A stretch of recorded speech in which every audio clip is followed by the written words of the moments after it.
Welcome back. I'm Steph Smart and I'm here with Paul Blackburn, and we're talking about tips for recovery after natural disasters and traumatic events. And the big thing we've got to say is that for many people, we've arrived too early. So for a lot of people, recovery is something that they're not thinking about. It may be something they don't think is possible. For a lot of people, they'll be solely focused on just managing what's happening at the moment. Yep. And so these tips are about what to do once you've kind of got through the initial onslaught, which may be a lot longer than most people expect. Certainly, they say the most traumatic thing that can happen to anyone is the death of a spouse. So if we look at that, then, the person who's bereaved is usually 12 months later saying it felt like yesterday. So situations like this, we might be talking about recovery being a change in mindset or a change in direction that might be 2, 3, 4, 5 years down the track. If you can take that as read, then we can give you the hints and tips for whenever you're ready, because by the same token, there are some people who will be ready right now. Now, by recovery, I don't mean just getting on with it. There's an initial kind of coping phase. There's an initial kind of period that we don't know how long it is, because it's different for everybody, where there's just so much to do that it's overwhelming, and most people end up out on their feet just dealing with the daily tasks that need to be done just to survive. Yeah. And recovery is a word that's more like an insult than anything else. Nevertheless, many people get to the point where they start to focus forward. So survival is about focusing now. It's what we've kind of got to do today or this week, otherwise everything explodes. Once we get through that, then recovery is really about managing mindset. So take it as read, you pick your own time, but when it is time to start moving forward, you'll kind of know. So your focus goes away from managing the disaster to handling the future and thinking, well, what about where we're going, what are we aiming at, those kind of things. The most important thing in recovery is change of mindset from I've been through a really stressful period, probably more stressful than at any other time in your life, and it's been quite extended, and yet I've kind of got to this point where I need to look forward, but I'm in the habit of looking at what needs to be done right now. So the first thing for most people in recovery is change of focus from present to looking forward, and that means a bit of pressure can come off. I recommend for most people, when they get through that initial survival period, they actually have some time out. Yep. And the reason for the time out is, you would need the rest. But more important than needing the rest is the idea that I've actually got to change this mindset now. I've got to start thinking about, where do I want my family to be? Where do I want the business to be? What's our life going to look like going forward? Those kind of things can take more than just change your mind. Yep. Change your mind sounds like that, but sometimes we just need some time out to do that. Now, whether that's a week where we can get away, or whether that's a week where you don't work so hard, Yep. or whatever it is, but most people need a particular time break. Yep. And I guess, something that people perhaps could do is just find a place that makes them happy, whether it's in their surroundings. For some people, that's been really difficult because they've had rotting carcasses all around them. So the stench has been, horrific. Yep. But, there was a well-known woman up in far northwest Queensland that posted something really positive one day, and she was hit really hard. They lost a lot of their stud cattle. And she put a post up, and it was a picture of her surviving stud cattle grazing happily. And she just said, this is my happy place. This is where I come. I only need 5 minutes a day, but it just helps me feel grounded and just gives me a little bit of reprieve from what I'm facing at the moment. Yeah. That finding situations like that could be under any set of circumstances. For some people that wouldn't work, and yet for others it would. But for the ones that wouldn't work, have a look at, well, is there a tree? Is there a special place on your property that you go to that to you embodies everything about why you love it so much being out here? For some people, they're going to need to go to the beach and have, a more traditional kind of a holiday.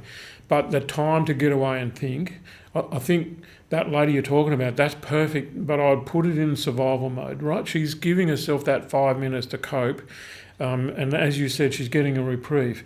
There will come the time when she will want to spend more time with those favourite cattle, or some other kind of avenue where there's a bit more time to be thinking, what's this going to look like going forward? What matters to me? Circumstances like this, what it brings up is what matters to me. Yep. Now, whether it's cancer or whether it's what you're talking about, these near-death experiences, they make us think about what really is important to me, and I want to focus more on that going forward. So how do you actually change your mindset, Paul? Well, there's a long and a short answer, and one is you just do. Yep. The other is you give yourself the space for it to happen naturally. Interesting enough, if you go into the cities, like you look at Sydney, there's that harbour dividing the city north and south. People will live on one side and say that people on the other side are crazy, and they wouldn't go over there for their holidays. And then they go to visit friends, and they fall in love with a house and they buy it and they move 3 weeks later. And all of a sudden now they're a convert to living on the other side. But for 20 years they said it was impossible. Myself, I'm off the land not off the land like you guys talk about. We've got a small 250 acre place, lived there for 30 years, decided I wanted to move to the Gold Coast and be on the water and get involved in water sports, because that's what, floats my boat, so to speak. And after 29 years we moved, and I thought to myself, I could have done this 15 years before I did. So we're reluctant to change our mind. There's usually some kind of setup, a bunch of impetuses, and that causes us to change our mind. But essentially, the people we're talking to under these set of circumstances have got pretty much everything they want, because it's been such a disaster. The one blessing in that is this is the equivalent of a near-death experience. So I can say to myself, am I living where I want to live? Am I doing what I want to do? Am I going in the direction I want to go, all things being equal and we recover? And am I doing it the way that I want to do it? Because that's really important. For me, mindset is not a difficult thing to change. It requires time away from the current set of circumstances which are driving us to keep doing the same thing. So if you get up every morning and do the same thing every day, you'll find it difficult to change your mindset. Take a day or two out, think about how I want to be. The changes come pretty easy. Yep. Alcoholics can turn to non-alcoholics like that. Smokers, like that. People who say they're never going to get married, fall in love, like that. So we can actually change mindsets instantly, and we require that our children do. We send them to school and we tell them to learn, and we get cranky with them if they don't. So I'm a fan of this concept. It takes us that long to change our minds. It might take us 20 years to get ready, and you don't need the 20 years. Yep. Okay, so in talking about that, you're really talking about your long-term goals? Yep. I'm talking more than goals, though, because I think goals can let you down a bit. Yep. Goals are kind of set from the point of view of, if I reach that point, I'll be happy. And I'd say, well, if that's 20 years away, does that mean you're 20 years away from being happy? So goals have got a problem in as much as they relate to things external. I think what's much better is values. So what matters to you? How do you want to live? How do you want to conduct yourself? What are the things that you hold dear to your heart? For most of us, it boils down to living with integrity and making a difference in the lives of the people that we care about. Well, that actually means it doesn't matter what my job is. I could do that in a variety of careers. I could do it in a variety of places. There's no location that's exclusive to. So I'd say, think about your values. What's important to you? What do you want to stand for? What do you want to be known for? What do you want your loved ones to be saying about you, either behind your back or when you're not here anymore? And start living according to that, so that actually turns out to be what they do say. Yeah. That's a much better guide than a bunch of goals, which nothing wrong with the goals. I hope that everyone out there does set goals and reach them, but it's not the meaning of life. Yeah. Okay. And so what role does humour play in recovery? Different for everybody, because we all arrive at recovery at a different time. So if you try humour at the wrong time or too early, it's going to fall flat on its face and you probably insult people. But what we do need, more than specific humour, and I'm a big fan of, get onto YouTube, get onto Billy Connolly, whoever you like as a comedian, download that stuff, watch it. It's timeless. You'll always laugh. There's nothing as good as a good belly laugh. But it's more likely that you're going to do that if you have some mates around and have a barbie and some beers and I think that's the real reason that we do that kind of thing, is it causes us to let go and relax a bit. And, many a night I've been on the terps and thought, I drank too much, but it was such a good time that it was worth it. I don't mind the hangover because of the enjoyment factor. So I think humour is critically important. I think it's important for all of us to figure out how to make something fun. Yep. Because if you're going to do something, it's going to be hard work or it's going to be fun. That's a question of attitude, not a question of what it is. Yep. Because, I visited a friend's restaurant years ago, and he said, I can't, normally we would have a meal. And he said, I can't stop and eat today, I'm too busy, the dish pig hasn't turned up. You know what a dish pig is? Person that washes the dishes. Yeah, but they're up to here in a rubber glove on both sides. It's horrendous temperatures because of really super hot water. They don't do anything all day except up to their armpits in water. It's a horrible, horrible job. And so my friend says to me, I can't spend long with you, the dish pig hasn't turned up, I've got to do some dishes. And I had some spare time and I wanted to do some thinking, and so I said, listen, I'll go do the dishes for you because I can just do that. So I went in and I'm doing the dishes, and it's pretty hot, pretty smelly, pretty hard work, but I was whistling. And that's one of my things. I know if I'm happy because I'm whistling. Anyway, I'm whistling away, whatever. And he comes in and he goes, what is going on? I said, what do you mean? He said, I've never heard anyone whistling while they're doing that. And I said, yeah, well, it's because I don't have to come back tomorrow and do this. I can turn the job into fun because I've got the choice about it. And so whether you're fencing or whether you're punching cattle or whether you're doing whatever, whether you're driving the tractor, you will make it fun or you'll make it boring or you'll make it hard work because of your attitude, not because of what the thing is. So that's a critical thing in terms of maintaining mindset. We forget to walk out our front door and say to ourselves, what a privilege for me to live here and do this. How lucky am I? All those other poor bastards trapped in the city. We forget to say that on a regular basis. Yep. We kind of enjoy it, we love it, we kind of miss it when we don't go there, but we also forget to talk it up to ourselves and to our kids. Yeah. And how important is it to surround yourself with people that bring out the best in you? Probably there's nothing that matters more important than that. Yep. You need one or two who expect more of you than you do. The rest, they need to be people who love you no matter what you do.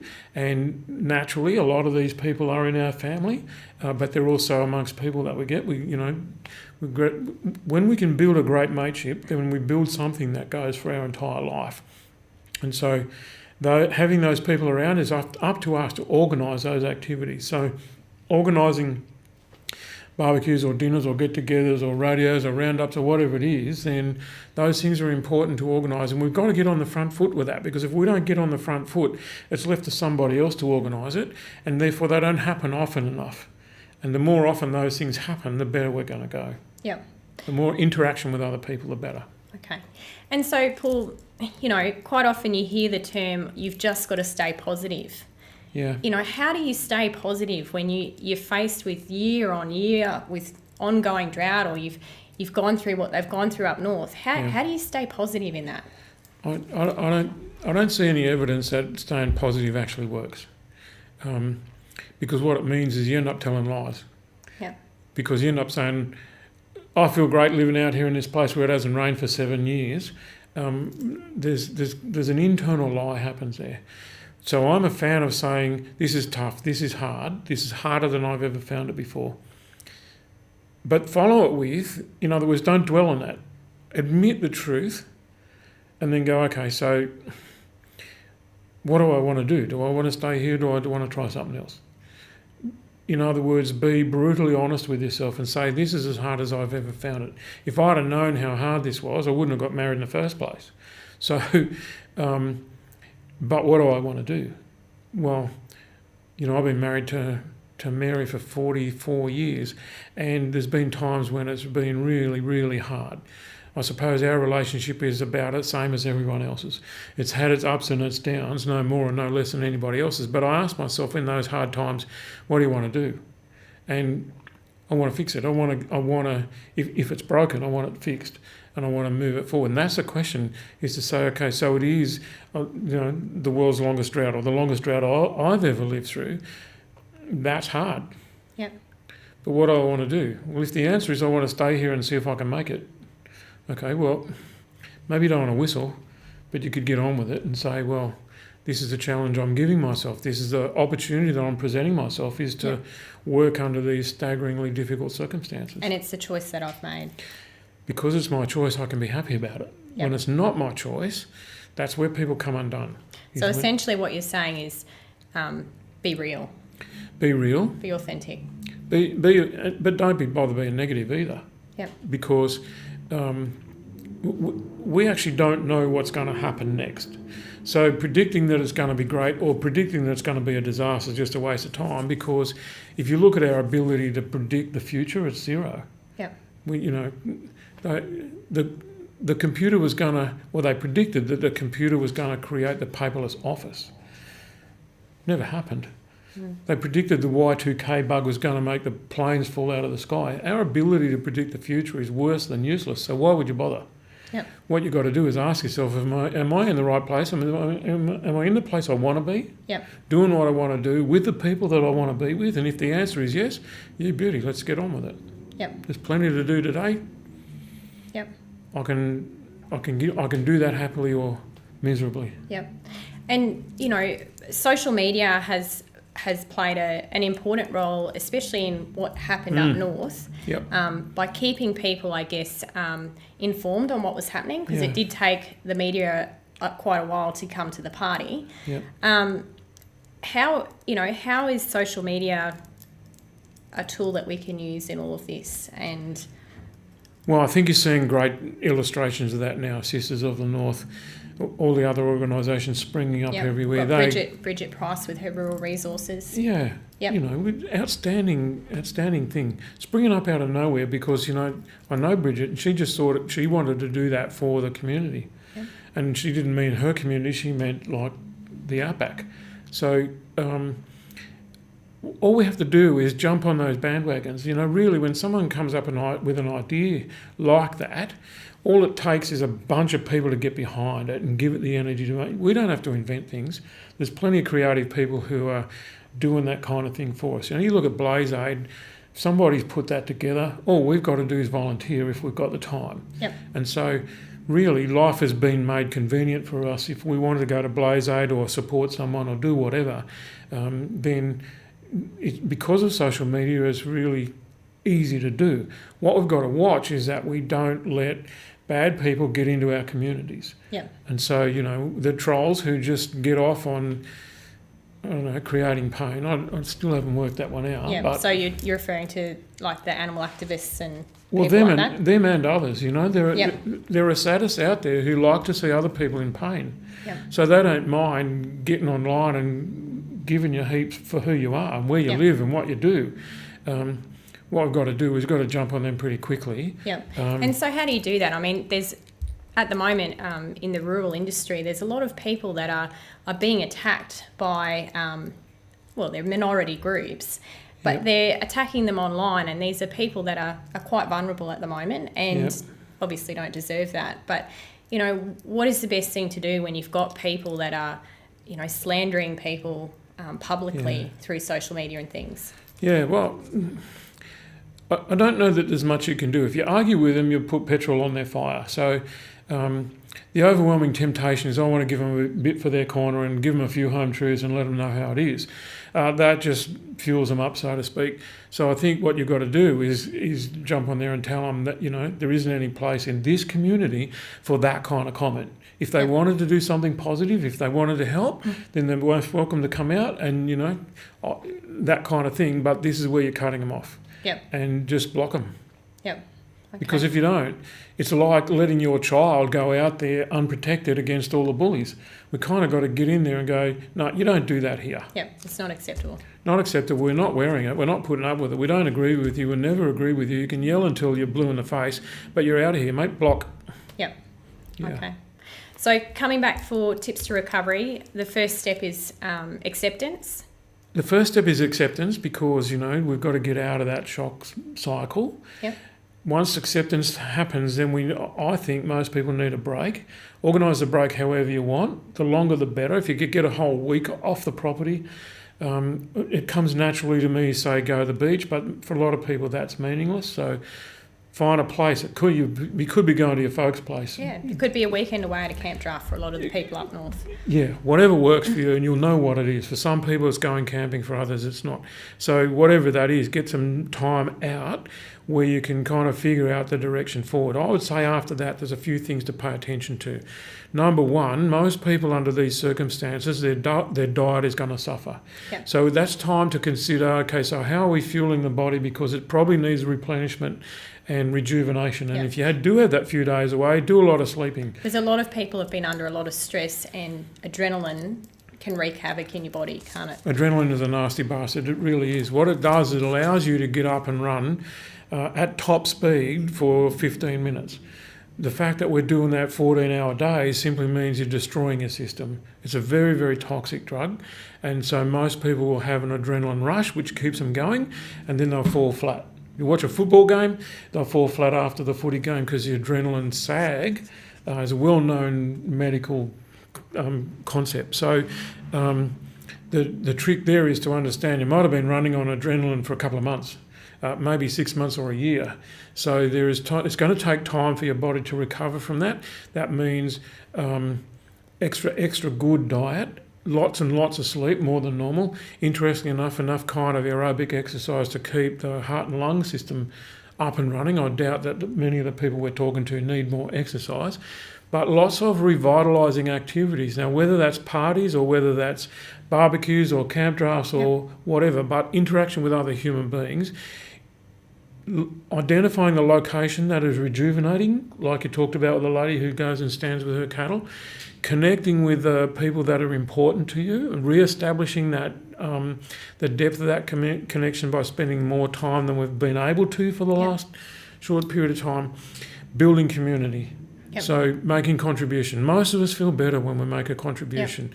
So it looks like we're contributing to the community. We're actually working on our own self-worth and self-respect and self-care. That looking forward means shifting focus, and for people who are ready, it's time to put a plan together and say, okay, so we want to build the herd up to this, or we want to do that. Eventually, when you get to the point of making a plan, you're pretty much out the other side and ready to rock and roll. Yep. Expect the unexpected, because things are going to go wrong. Hopefully nothing like this will happen again, but, tractors break, trees fall over, people die, shit happens. Life. That's life. And if we're breezing along expecting it all to go good because we've done our penance, most people now will be feeling like, well, we've done so much hard work, we deserve a break. The chances are there's not a break. There's probably another thing going to go wrong. The next year or two, there'll be something that's going to be the icing on the cake for some people. It's going to send them under. Yep. So expect the unexpected, and then you're not disappointed. Yep. And just be real. Be real. Be honest. Be who you are. Yep. Okay. Thank you.